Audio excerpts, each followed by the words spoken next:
সরকার থেকে ফৌজদারি মামলায় অভিযুক্ত প্রধানমন্ত্রী, মুখ্যমন্ত্রী বা অন্য মন্ত্রীদের অপসারণ সংক্রান্ত বিল ফিরিয়ে আনার পরিকল্পনা ছিল মোদী সরকারের। সেখানে বলা হয়েছিল টানা 30 দিন হেফাজতে থাকলেই তাদের অপসারিত করা হবে। সব ঠিক থাকলে সংসদের আসন্ন বাদল অধিবেশনেই ওই বিল নতুন করে এবং কিছুটা সংশোধন করে পেশ করার ভাবনা ছিল সরকার পক্ষের। তবে জেপিসি বলল এখনই অপসারণ নয়, করল সাসপেনশনের সুপারিশ।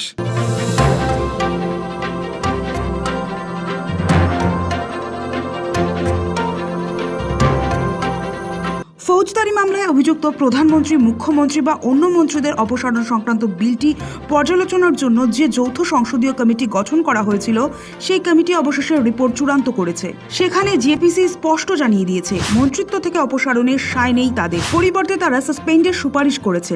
এক সর্বভারতীয় সংবাদ সংস্থা সূত্রেই খবর, দাগি প্রধানমন্ত্রী, মুখ্যমন্ত্রীদের গদি কাড়ার বিলের সায় দেয়নি জেপিসি, কিন্তু মন্ত্রীদের সাসপেন্ড করার প্রস্তাব দিয়েছে তারা। শুধু তাই নয়, সাসপেন্ড হওয়ার পরে কেউ যদি কোনো মন্ত্রী বেকসুর খালাস পেয়ে যান, তাহলে তার সাসপেনশন প্রত্যাহারেরও সুপারিশ করেছে তারা। সূত্রের খবর, আগামী সপ্তাহেই সংসদের রিপোর্ট জমা দেবে কমিটি।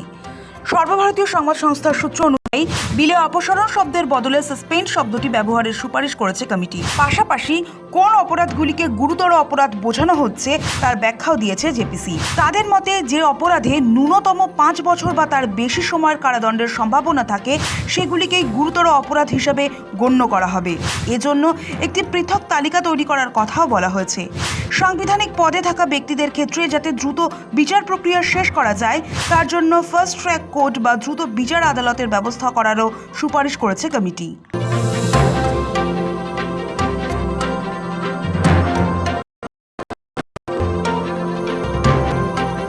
গত বছরে এই সংক্রান্ত সংবিধানের 130তম সংশোধনী বিল সংসদে পেশ করেছিলেন কেন্দ্রীয় স্বরাষ্ট্রমন্ত্রী অমিত শাহ। আগস্টের সংসদের বাদল অধিবেশনের শেষ দিন লোকসভায় 3টি গুরুত্বপূর্ণ বিল পেশ করেন তিনি। কেন্দ্রশাসিত অঞ্চল প্রশাসন সংশোধনী বিল 2025, সংবিধান 130তম সংশোধনী বিল 2025 এবং জম্মু ও কাশ্মীর पुनर्विन्यास संशोधनी बिल 2025। भारत के संविधान का संशोधन करने वाले विधेयक को पुनर्स्थापित करने की अनुमति दी जाए। महोदय, मैं प्रस्ताव करता हूं कि जम्मू कश्मीर पुनर्गठन अधिनियम 2019 का संशोधन करने वाले विधेयक को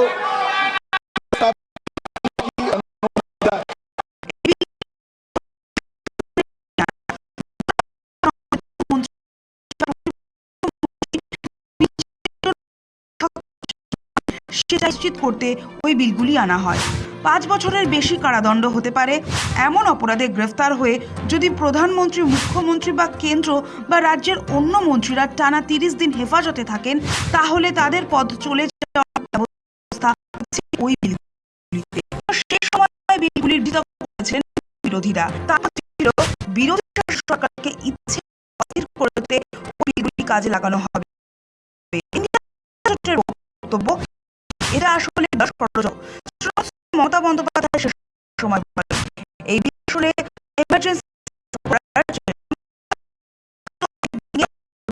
মোদী সরকার কি কারণে এই বিল এনেছেন মোদী সরকার? দিল্লির প্রাক্তন মুখ্যমন্ত্রী অরবিন্দ কেজরিওয়াল এবং তামিলনাড়ুর ডিএমকে সরকারের তৎকালীন মন্ত্রী ভি সেন্থিল বালাজি গ্রেফতার হওয়ার পরও মন্ত্রী হিসেবে কাজ চালিয়ে যান। এরপরই গত বছর বাদল অধিবেশনে এই সংবিধান সংশোধনী বিল নিয়ে আসে সরকার। কেন্দ্রীয় স্বরাষ্ট্রমন্ত্রী অমিত শাহ এই বিলটি লোকসভায় পেশ করেন। শেষ সময় বিরোধীদের এক কাট্টা বিক্ষোভে তখন যৌথ সংসদীয় কমিটিতে বিবেচনার জন্য এই বিল পাঠাতে হয়। ঘটনাচক্রে এই যৌথ সংসদীয় কমিটির বর্তমান চেয়ারপারসন ওড়িশার ভুবনেশ্বরের বিজেপি সাংসদ অপরাজিতা সারঙ্গী। বিলটি খতিয়ে দেখার জন্য বিজেপি সাংসদ অপরাজিতা সারঙ্গীর নেতৃত্বে 31 সদস্যের একটি যৌথ সংসদীয় কমিটি গঠন করা হয়। যদিও যৌথ সংসদীয় কমিটিতে যোগ দেয়নি তৃণমূল, সমাজবাদী পার্টি, কংগ্রেস ও ডিএমকে। মজার কথা হলো, আসাদুদ্দিন ওয়েসি, সুপ্রিয়া সুলেদের মতো প্রথম সারির বিরোধী মুখ ওই কমিটির সদস্য। যদিও ভোটাভুটিতে শাসক শিবিরের সাংসদরাই এগিয়ে। কি বলছে যৌথ সংসদীয় কমিটি। সর্বভারতীয় সংবাদ সংস্থার সেই রিপোর্ট অনুযায়ী কমিটি জানিয়েছে, অপসারণ বা মন্ত্রিত্ব চলে যাওয়ার অর্থ কলঙ্কিত হওয়া। তার চেয়ে সরকারি চাকরিজীবীদের মতো সাসপেনশন শব্দ ব্যবহার করা অনেক বেশি যুক্তিযুক্ত। এর ফলে পদ খোয়ালেও তা সাময়িক হবে এবং আদালতের চূড়ান্ত রায় আসার আগে অপরাধী বলে ধরে নেওয়া হবে না। অভিযুক্ত মন্ত্রীকে যদি আদালত বেকসুর খালাস করে বা তিনি মামলা থেকে মুক্তি পান, তবে তার সাসপেনশন আপনা আপনি উঠে যাবে। তিনি আবার পদে ফিরতে পারবেন। এমনকি নির্দিষ্ট সময়ের মধ্যে যদি বিচার প্রক্রিয়ার সন্তোষজনক অগ্রগতি না হয়, তাহলেও এই সিদ্ধান্ত পুনর্বিবেচনা করা যেতে পারে। কমিটি স্পষ্ট করেছে, যে সমস্ত অপরাধের ক্ষেত্রে ন্যূনতম 5 বছর বা তার বেশি মেয়াদের কারাদণ্ড হতে পারে, সেগুলিকেই গুরুতর অপরাধ হিসেবে গণ্য করা হবে। এর জন্য একটি আলাদা তালিকা তৈরি করার কথাও বলা হয়েছে। সাংবিধানিক পদে থাকা ব্যক্তিদের ক্ষেত্রে যাতে দ্রুত বিচার প্রক্রিয়া শেষ করা যায়, তার জন্য ফাস্ট ট্র্যাক কোর্ট বা দ্রুত বিচার আদালতের ব্যবস্থা করারও সুপারিশ করেছে কমিটি। সব ঠিক থাকলে সংসদের আসন্ন বাদল অধিবেশনে ওই বিল নতুন করে এবং কিছুটা সংশোধন করে পেশ করার ভাবনা ছিল সরকার পক্ষের। তবে জেপিসি বলল, এখনই অপসারণ নয়, করল সাসপেনশনের সুপারিশ। আগামী সপ্তাহেই যৌথ সংসদীয় কমিটির এই চূড়ান্ত রিপোর্ট সংসদে পেশ হতে পারে। ব্যুরো রিপোর্ট, সময় কলকাতা।